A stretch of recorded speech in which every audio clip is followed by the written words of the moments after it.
Bom dia, boa tarde, boa noite. A todos os que estão chegando, sejam muito bem-vindos. E os que estão retornando, bem-vindos de volta. Eu sou a Tia Lu e esse aqui é o nosso espaço de leitura compartilhada e bate-papo. E aí, qual é a boa de hoje? Olá, pessoa querida que está aqui me dando a honra de compartilhar mais esse momento de leitura, bate-papo e estudo do tarô mitológico com você. A boa de hoje é a carta da Torre. Essa carta aqui, que, enfim, né, para quem está acostumado aí já com o tarô, sabe que quando sai essa carta aqui, é uma carta complicada, situações muito adversas, né? Uma carta bem pesada mesmo. Então vamos lá, vamos ver o que é a figura aqui de Poseidon, né? Que a gente já vê aqui no tarô mitológico. O que é esse prédio lá atrás? Que prédio é esse que está simbolizando a torre? E o que a carta tem a nos dizer? Então bora lá. A carta da torre, lembrando que eu estou usando o tarô mitológico. Estou usando o curso completo de tarô do Ney Knife, aquela tabelinha, e a gente está usando também o livro 78 Tons de Tarô, que está aí no Kindle Unlimited de graça, para a gente pegar, ler, estudar, devolver, pegar outro e assim vai. Quem gosta de ler, eu aconselho muito o Kindle Unlimited. Sempre fiz, sempre vou aconselhar, porque eu acho muito legal. Então, bora lá. A Torre. A carta da torre retrata um edifício de pedra construído em um alto rochedo com vistas para o mar. Das profundezas das águas surge uma figura poderosa e ameaçadora com uma coroa de ouro, sobre os cabelos castanhos embrenhados de algas e um rabo de peixe que pode ser visto entre as ondas furiosas.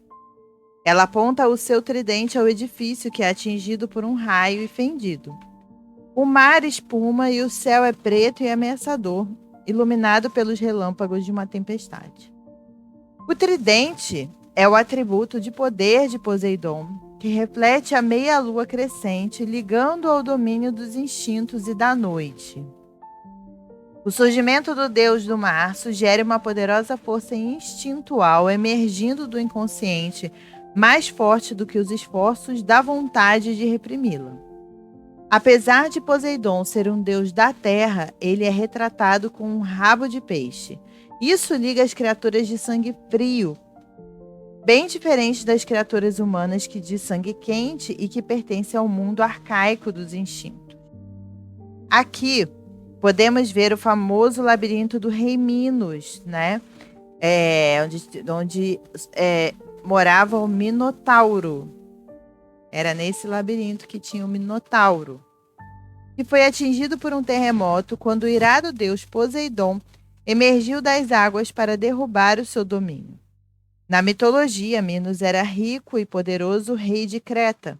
Foi-lhe dado esse poder por Poseidon, deus dos terremotos e das profundezas do oceano, que concordara em tornar Minos soberano dos mares se esse lhe oferecesse um sacrifício, um magnífico touro branco. Mas o rei Minos não queria se desfazer de seu touro e escondeu-o entre o rebanho, substituindo por um animal inferior. Curioso com o ato de arrogância e de repúdio ao pacto, Poseidon pediu ajuda a Afrodite, a deusa do amor. Afrodite fez com que a esposa de Minos, Pasífae, se apaixonasse perdidamente pelo touro branco. A rainha subornou Dédalo, o artesão do palácio, para que construísse uma vaca de madeira. Pasífae entrou na vaca e o touro branco penetrou Pasífae, e dessa união nasceu o Minotauro, a vergonha de Minos, uma criatura com o corpo de um homem e a cabeça de um touro que se alimentava de carne humana. Aterrorizado, o rei escondeu essa criatura no coração de um grande labirinto de pedra que Dédalo construíra a pedido do rei. Mas o reino não podia permanecer estagnado eternamente, ainda com esse vergonhoso segredo escondido em seu seio. Assim Teseu, filho de Poseidon, com a ajuda de Ariadne, filha de Minos, entrou no labirinto e matou o Minotauro. No mesmo instante, o deus levantou-se furioso de sua cama no oceano e atingiu o labirinto.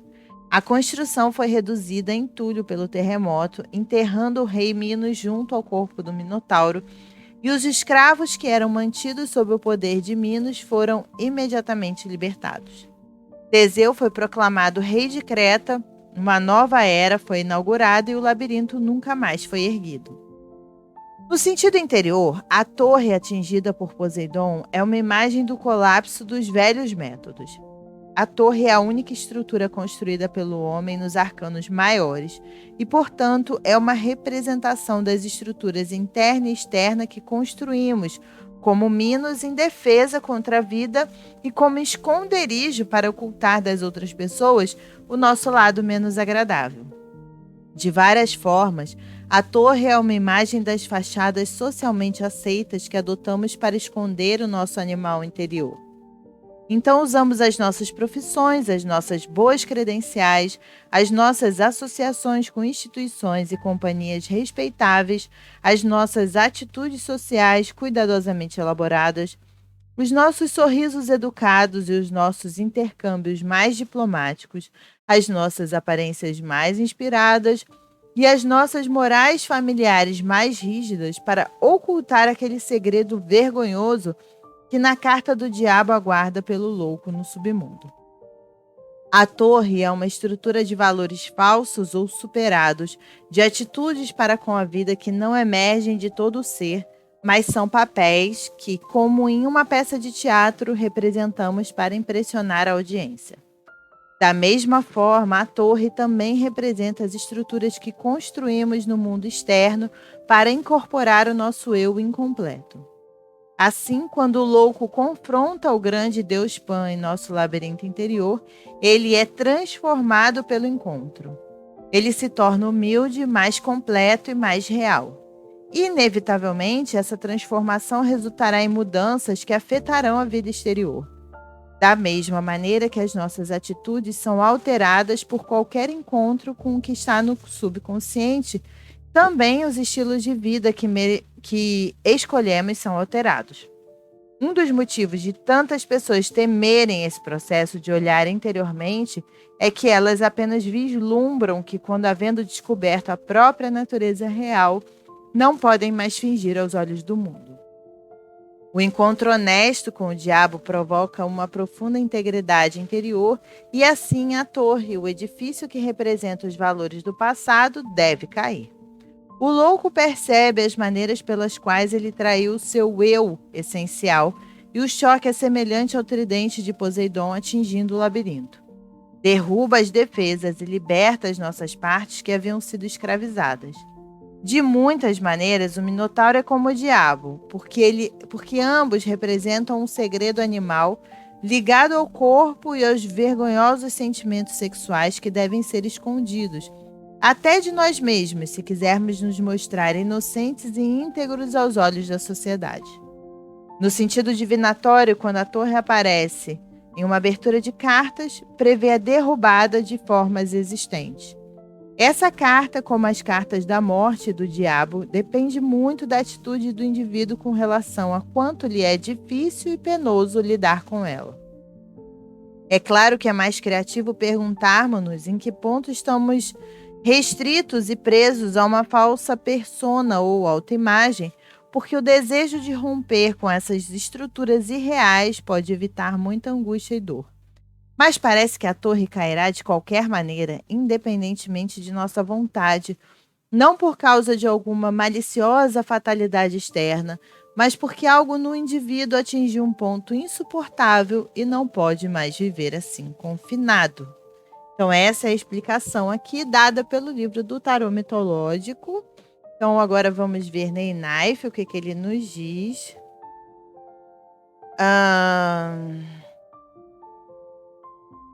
Então vamos lá. Descobriu-se a real causa da dor, formas estruturais obsoletas, couraças psíquicas programadas, ilusões, erros do passado. Tudo deve ser literalmente reconstruído. Esse arcano sugere libertação, mudança, dissipação, rompimento. Ele anuncia que não haverá retorno perante os fatos e que um mundo melhor se abrirá no futuro.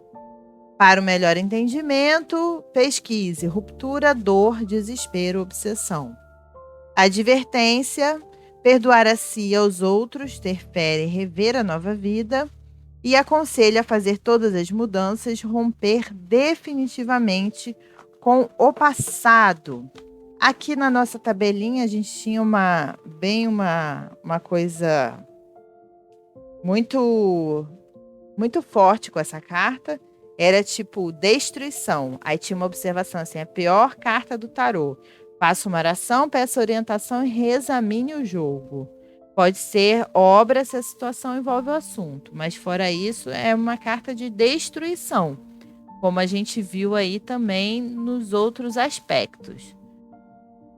Ela pode trazer um significado bem pesado se você está agarrado a essas coisas que vão ser destruídas, tá? Então, mudança repentina, fim, destruição, sofrimento e perda. A Torre, ao surgir esta carta em sua leitura, espere o inesperado, mudanças massivas, destruição e caos. Você terá que se livrar do passado, que pode significar perder dinheiro, segurança ou felicidade no curto prazo. Mas apesar do drama que acompanha essa carta, você também pode aproveitar as vantagens da mudança emergente. A queda da torre abre um terreno vazio para algo novo a construir. Quando aparece uma leitura, representa uma mudança significativa que nos pega de surpresa. Embora o cenário da carta seja bastante trágico, as mudanças que acompanham a interpretação dessa carta não precisam ser algo ruim. Se segue a torre, não precisa ser algo terrível. A própria mudança é uma parte normal da vida que se pode abraçar. Ainda assim, às vezes ela pode causar medo, pois significa que devemos abandonar as verdades e caminhos que conhecíamos antes desse evento. Os métodos antigos não são mais práticos e você deve encontrar e aprender outro conjunto de crenças, valores e processos para substituí-los. Seja positivo, é hora de substituir os fundamentos antigos do passado por algo que seja mais genuíno. Isso irá atendê-lo melhor no que está por vir. Essa carta representa uma catástrofe imprevista ou a destruição de velhas ideias. Quando aparecer uma leitura de sim ou não, você terá que esperar que as coisas não saíram como você imaginou. Portanto, a torre se apoia mais fortemente no não. Porém, sua aparência nem sempre significa que o resultado final não será alcançado, mas que haverá desafios ao longo do caminho que irão testar a sua perseverança. E assim a gente vai ficando por aqui com esse estudo da carta da torre, certo? Então, são mudanças em meio ao caos, enquanto que a morte são mudanças definitivas, mas que podem acontecer até, suavemente. Pode ser tanto repentino quanto suavemente já aguardado, mas definitivas. Essa aqui sempre vai ter caos envolvidos, nem que seja você agarrado às suas velhas crenças. E aí, você está gostando?